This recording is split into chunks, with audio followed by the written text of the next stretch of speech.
नमस्कार जी, स्वागत है आपका अपने YouTube चैनल वैदिक दर्शन पे। आशा है आप सभी कुशल मंगल होंगे।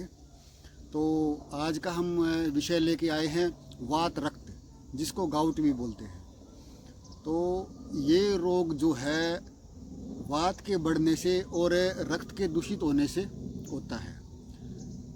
तो इसमें क्या है कि जो हमारे पैर हैं घुटनों तक जो है वो फोड़े फुंसी भी हो जाते हैं, और उनके अंदर यदि थोड़ी सी लापरवाही की जाए तो मवाद आना और ये रोग ऐसा हद तक हो जाता है।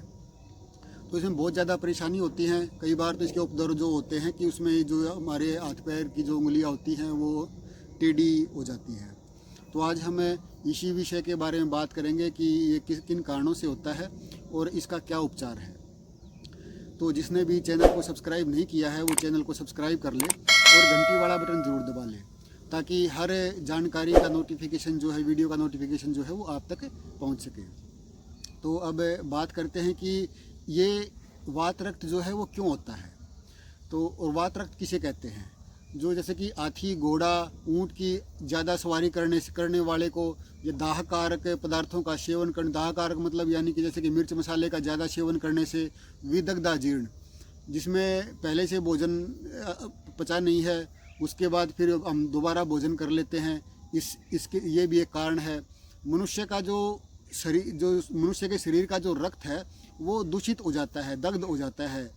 तो और जो वायु को प्रकोपित करने वाले कारण हैं उनका यदि हम अति मात्रा में सेवन करते हैं तो इनसे वायु भी प्रकोपित हो जाती है। तो इन दोनों से जो रोग होता है उसको वात रक्त रोग कहते हैं।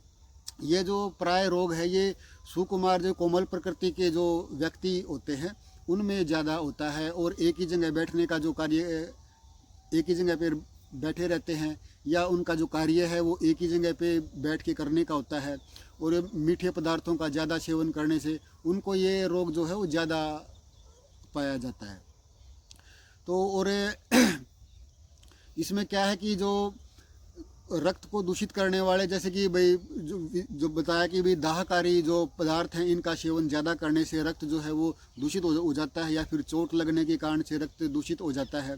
और जो वायु को प्रकोपित करने वाले कारण है कटु, तिक्त, कषाय जो रस है इनका अति मात्रा में सेवन करना, और जो ये कम मात्रा में भोजन का सेवन करना, या फिर बिल्कुल ही ना करना, रूखे भोजन का ज़्यादा सेवन करना, जो ये तैरना, अधिक तैरना, ये भी वायु को प्रकोपित करने वाले कारण हैं। और जो रक्त के दूषित होने से और वायु के प्रकोपित होने से जब दोनों कारण हो जाते हैं, मिल जाते हैं, तो जो जैसे कि हाथी, घोड़ा, जो ऊंट है इनकी सवारी करने से जो हमारे जो पैर हैं, पैरों के अंदर जो दूषित रक्त है वो आ जाता है, और वो जो वायु के मार्ग का अवरोध कर देता है। तो अवरोध करने के कारण जो ये रोग जो है, वैसे तो हाथों और पैरों में ही पाया जाता है मोस्टली, और दूषित रक्त के कारण जो हमारे घुटने हैं, घुटनों तक जो है वो फुंसियाँ और फोड़े हो जाते हैं, और ये पककर इनमें से जैसे कि तरल सा भी निकलने लग जाता है। तो ये इसके मुख्य लक्षण हैं। और इसमें आधुनिक दृष्टिकोण ये बोलता है कि जब शरीर के अंदर यूरिक एसिड की मात्रा जो है वो बढ़ जाती है तो वो भी वात रक्त का ही कारण बनता है।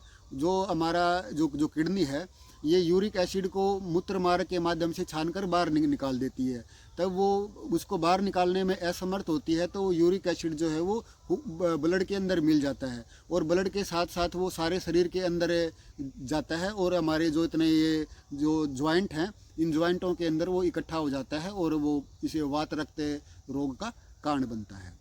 और ये जो है इसकी उत्पत्ति के जो प्रमुख कारण है वो वंशानुगत भी है।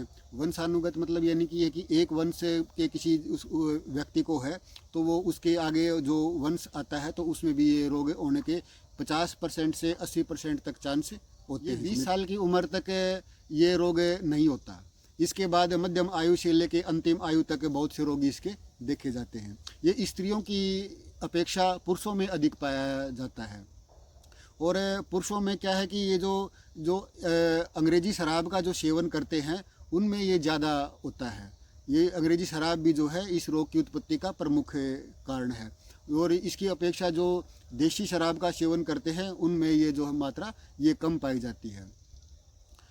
तो वो उनके लिए इतना हानिकारक भी नहीं होता जो देसी शराब का सेवन करते हैं। वैसे मैं शराब के सेवन के लिए नहीं बोलता कि शराब का सेवन वैसे सभी के लिए ही हानिकारक होता है। तो यदि हमें इसकी यूरिक एसिड की मात्रा का पता करना आता हो तो इसके खून की जांच भी हो सकती है और इससे जो मूत्र की परीक्षा भी हो जाती है। यदि मूत्र की परीक्षा में यदि यूरिक एसिड की मात्रा ज़्यादा आती है तो हमें सोच लेना चाहिए कि हमारे जो ये इस प्रकार का जो रोग हुआ है वो यूरिक एसिड के बढ़ने के कारण हुआ है। तो यूरिक एसिड को कम करने का जो हमें प्रयास करना चाहिए। अब ये रोग जो है ये वातज, पित्तज, रक्तज और कफज, ये इनके दूषित होने के कारण ये अकेले भी कारण होते हैं। वात और रक्त तो होता ही होता है और इसमें दो दोष भी प्रकोपित हो जाते हैं और त्रिदोषज भी हो जाता है। जैसे कि एक दोष के कारण प्रकोपित होने से यदि हमारे को ये रोग हुआ है और 1 साल पुराना रोग है तो ये साध्य कोटि में आता है। और जो दो दोषों के प्रकोपित होने से यदि वात रक्त का रोग हुआ है और 1 साल से ज़्यादा हो गया है और इसके जो उपद्रव हैं, उपद्रव यदि उपद्रव से रहित है तो ये रोग भी साध्य यानी कि याप्य कोटि में आता है ये। और यदि त्रिदोषज है और जितने भी इसके उपद्रव हैं, उपद्रव यदि उसमें दिखाई देते हैं तो ये असाध्य कोटि में आ जाता है।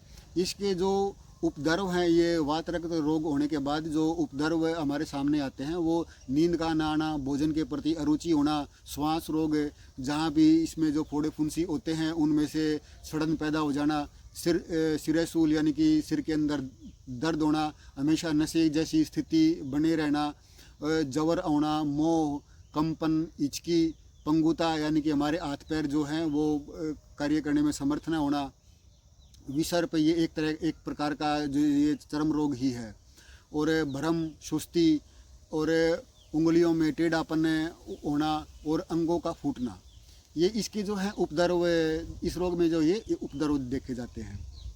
तो यदि ये जो उपद्रव से रहित है तो ये साध्य कोटि में आता है, और यदि उपद्रव इस रोग में आ गए हैं तो ये असाध्य कोटि में आ जाता है। फिर इसकी जो चिकित्सा है वो थोड़ी सी जटिल हो जाती है। तो इसका यदि हमें पता करना है तो हमें अपने यूरिक एसिड का जो है टेस्ट करवा लेना चाहिए। यूरिक एसिड से हमें पता चल जाता है कि वात रक्त रोग हमें हो गया है, तो यूरिक एसिड की जो मात्रा है वो बढ़ जाएगी। तो मैं आज आपको इस एक भयंकर रोग से बचने के लिए एक आसान सा नुस्खा बताता हूँ जो इस पर बहुत ज़्यादा कारगर है, और जो भी कोई व्यक्ति इस रोग से पीड़ित है तो वो इसको बनाकर प्रयोग करके इसका लाभ ले सकता है। इस रोग में क्या है कि इंद्रायण मूल, धतूरे की मूल और मदार की मूल और श्वेत कनेर की मूल, ये हमें चारों जो है यानी कि इंद्रायण, धतूरा, मदार और ये श्वेत कनेर, हमें इन चारों की मूल जो है जड़ जो है वो एक तोला की मात्रा में ले लेनी है, और उनका हमें बारीक कपड़ छान चूर्ण बना लेंगे। बारीक कपड़ छान चूर्ण बना के हम उसके जल की सहायता से हम इसकी 40 गोलियां बना लेंगे। जैसे कि ये लगभग 1-1 ग्राम के आसपास है ये जो है ये गोलियां बनेंगी। तो इससे पहले इस दवा का सेवन करने पहले हमें यानी कि कोई ना कोई रेचक ले लेना चाहिए, कम से कम भी 3 दिन तक। और रेचक लेने से पहले हमें जो है ये खिचड़ी, मूंग और चावल मिश्रित जो है खिचड़ी, वो घी डालकर इसका सेवन करना चाहिए, ताकि जो हम रेचक लें उस रेचक से हमारी जो आंतों के अंदर खुश्की ना हो। तो रेचक के लिए मैं आपको बता देता हूँ कि उशारे रेबंद जो है वो 3 मासा और देशी शक्कर वो 6 मासा, ये 1 मात्रा है। यदि हम ये इसकी 1 मात्रा प्रातःकाल ले लेते हैं और इसके बाद ठंडा जल पीते हैं तो हमें पर्याप्त मात्रा में जो है दस्त लगते हैं।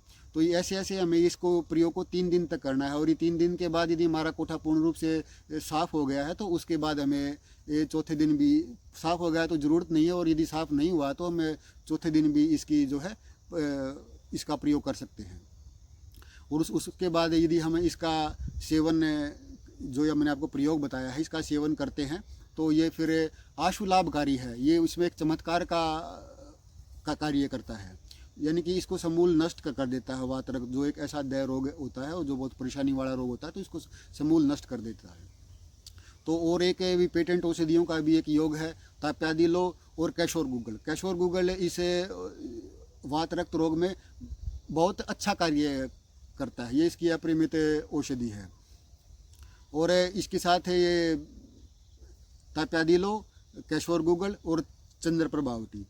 इसका यदि हम सेवन करते हैं तो कुछ समय सेवन करने के बाद ये वात रक्त रोग से हमें निजात मिल जाती है। क्योंकि ये रोग जो है वो रक्त के दूषित होने के कारण होता है, तो हमें रक्त शोधन का भी, यदि हमें इसमें रक्त शोधक जो औषधियाँ हैं उनका यदि हम सेवन करते हैं तो उससे हमें इस रोग में काफ़ी लाभ मिलता है।